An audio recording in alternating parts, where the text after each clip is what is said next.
Hey everybody, so today I'm going to be talking about everybody's favorite Machiavellian figure, and that is Littlefinger. But before I get into my kind of talking about it, spoiler alert for the entire show, as well as some elements of the books, I am going to be going back and forth a little bit just because there are some differences, but I'm going to be focusing mainly on the show because we do have a completed character arc.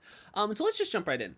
The first thing that I'm going to say is that I think that Littlefinger is probably very few people's favorite character. There's probably some people out there. But I think that what Littlefinger does, though, is he represents what most of us love about Game of Thrones.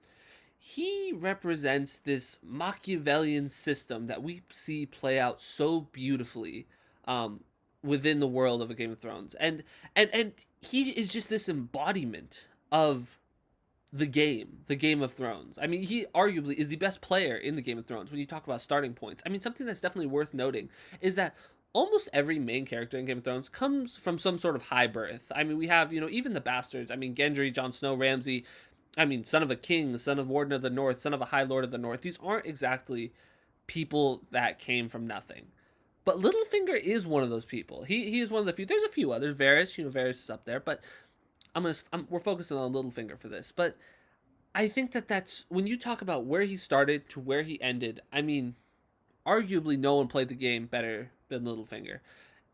And that's so engaging. I mean, so many people, when they think about Game of Thrones, you think of Littlefinger and Varys and their conversations in the throne room. When they think of, like, the golden age of Game of Thrones, they think about those conversations. Has any show ever been able to captivate you with these slow, where you have to really listen to every single word that's being said, and you know that these people, they have so much going on up there. They're playing some 3D chess on so many different levels, and it is so fun to watch.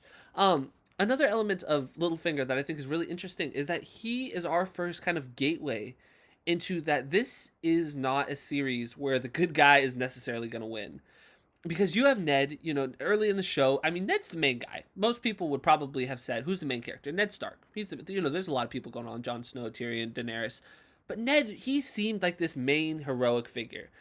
And when he figures out Joffrey's true parent, Joffrey's true parents. He's going into the throne room. He's made this alliance with Littlefinger. We're like, okay, this is, there's some scheming, there's some maneuvering, but we're like, I mean, Ned's gonna be all right, right? And when Littlefinger betrays him, and he stands behind Ned, and he goes, "I did warn you not to trust me," you realize this is a series that has consequences. You might have realized it a little bit before, a little bit, but for me personally, when I was watching for the first time and that happened, I was so caught off guard by that. And I'm like, I am in for such an exciting ride. And so many other amazing things happen. But we get that from Littlefinger. And so sometimes when I talk about in the books is that the actor that plays Littlefinger, he's not exactly the most like he comes off very slimy. He comes off very slimy. I've heard a lot of people when they criticize the casting of Game of Thrones, the actor that plays Littlefinger is almost always someone that gets brought up. I think that he does a good job, but he's definitely different than how he's portrayed in the books. In the books, he's supposed to be this small guy, very unassuming, soft-spoken, and he tries to be everyone's friend. In the show, most people don't trust Littlefinger, and it would be unrealistic if people did trust him because he seems just so slimy. And I think that's okay. I mean, they're different mediums. I think that it's okay. Like maybe a soft-spoken character, a more unassuming person would have worked better for Littlefinger on screen. But I think that Littlefinger does a phenomenal job, or the actor that plays Littlefinger, and I like what they did with him in the show. I'm sure that there are a lot of people that probably prefer how he's in the books, but I would like to point out that distinction is that in the books he's someone that people trust. Actually, they shouldn't trust him. As far as like what they actually do, very similar, but how they are characterized and how people view them is so different between the show and the books. So anyway, that's definitely worth noting. As well as there's less of an emphasis in the show. They just kind of say that like, oh, Littlefinger was just borrowing all the money. That's basically all we get in terms of like how Littlefinger came up with the money.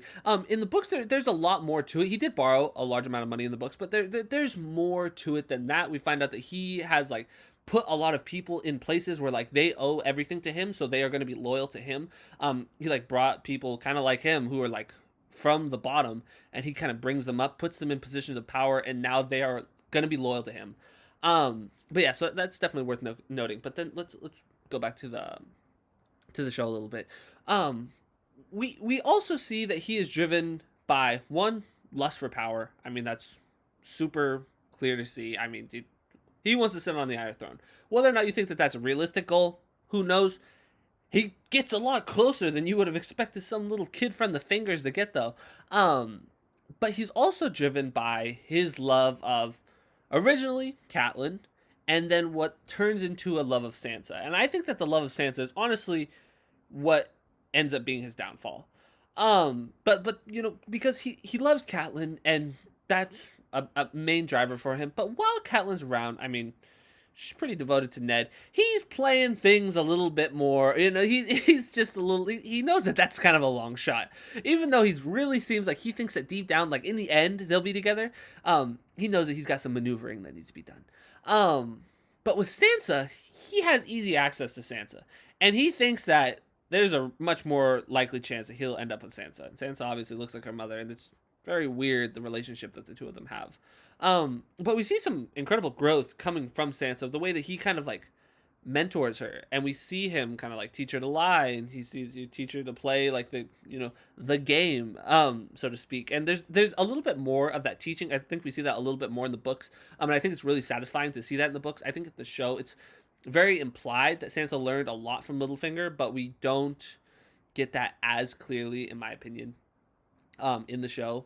But it's definitely there. And then another thing I would like to point out is that this is something that I think about pretty often, is that arguably Littlefinger is like the main source of conflict. When you look at the root conflict in the entire show, I mean, Littlefinger, he's at the heart of that. I mean, he had Lysa murder Jon Arryn. He sent the Cat's Paw to murder Bran. He's at the heart of all of that. In the books, there's a little more it's a little bit more ambiguous as to who was trying to kill Bran. I believe it's actually been confirmed in the books that it was Joffrey that was trying to kill Bran. But to my understanding, in the show, it is pretty set in stone that Littlefinger is the one that was trying to kill Bran. And so he's the real driving of all this conflict that we see. The reason Ned's dead, the reason Robb marched on the north or on the south. I mean, the reason that so much happened. He is the main catalyst for that. I mean, literally, the murder of Joffrey. He murdered a king. He teamed up with Olenna. But still, he was such an impactful person. He had his hand in so many things, and that's what we love about him. He was just so Machiavellian. He's playing the game the whole time, and he never stops playing. But he does start to fall apart when he gets too caught up in Sansa. Now, I don't understand why the heck he tried to marry her to Ramsay. Like, I get it a little bit. He wanted to solidify some ties with the North, and he thought that, like, Sansa could tame Ramsay or something. I mean, but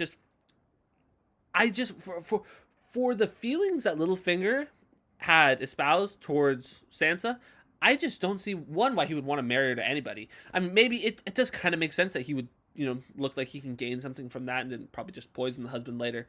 But you'd think he would have vetted the guy a little bit more seriously. I mean, in the show, it's implied maybe that like people don't necessarily know that Ramsay's crazy, but I mean, in the books, it's pretty well known that Ramsay's a crazy guy. So there should have been some vetting. That Littlefinger really messes up there. But then I also think it's worth pointing out that one of the biggest moments in the entire show, the Battle of the Bastards, Jon Snow loses. Jon Snow loses the Battle of the Bastards. But it is Sansa and Littlefinger coming in with the Knights of the Vale. They saved the day on that one. I mean, Littlefinger, talk about moral greatness. One of the scummiest figures in the entire show. He beats the Boltons. I mean, Sansa's the one that brought him, but she probably couldn't have done it on her. Well, maybe. Arguably, she could have rallied the Knights of the Vale to come on her own. But who's to say on that one? But still.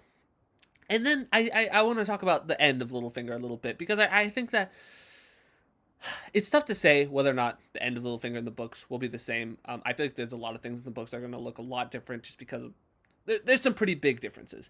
But I think they got the heart of it. I'm imagining. And I don't think Littlefinger's going to end up on a throne in the books, that's for sure. And that's where he ends up just powerless, where he has nothing. He's worked so hard, but at the end of the day, he didn't have that loyalty. He didn't have, especially in the show, in the books, like I was talking about. He does have some people who are loyal to him. The Kettlebacks come to mind. But that hasn't really played. I'm not going to speak on that too much. But in the books, in the show, there's not that many people that are loyal to him. He doesn't come from this high house. He doesn't have this last name that people care about, Baelish. Nobody rallies behind House Baelish, and he was hoping that he could get it to that point, but he doesn't. And so in the end, when everything's kind of falling apart and Bran just exposes all of his secrets, and you see him, he's like, all right, let's get out of here. And then just like, we're not going, we're not going. He's like, Sansa, I've loved you so much. And it's you see just his last, he's playing till the very end, trying to manipulate Sansa, and it's not working. And people have criticized that his like trying to turn Sansa and Arya against each other, that was foolish, and that was, an uninteresting storyline. But I think it just really demonstrated that the world had really shrunk in terms of like players and people to be manipulated. And I think that Littlefinger wanted Sansa loyal to him and him only. I mean, he's the master manipulator. And so he did want to turn Arya against Sansa, so that there was this conflict, and I'm sure he wanted Arya just out of the picture altogether. But we see him in his last moments. He's still trying to play the game. And I think that just a very fitting end to Littlefinger, where powerless, but still trying to get ahead. And I think that he is such an interesting character. The dynamic between him and Varys, so interesting. I mean, one represents pure just lust for power. The other represents pure, I guess, lack of lust for power, just wanting to do good for the realm. I mean, Varys represents wanting to do good for the realm. Littlefinger represents wanting to do good for himself. And it's such a beautiful dynamic. And I think that that's why we love Littlefinger, and on a larger scale, why we love Game of Thrones. And so I hope you guys enjoyed this character examination. I did a little different. I didn't go over like Littlefinger's kind of whole story like I normally do. I tried to talk more about like what he represents and what he means to the show. And so if you guys enjoyed that, please leave a comment down below. If you like the kind of summary of the character's background better, and then I just kind of pointing out key moments here and there, leave a comment down below. I'm trying to figure out like what's the best way to kind of do these examinations. But yeah, I hope you guys enjoyed. If you guys disagreed with anything I said, please leave a comment down below. But if you enjoyed this video, make sure to like and subscribe, and have a great day.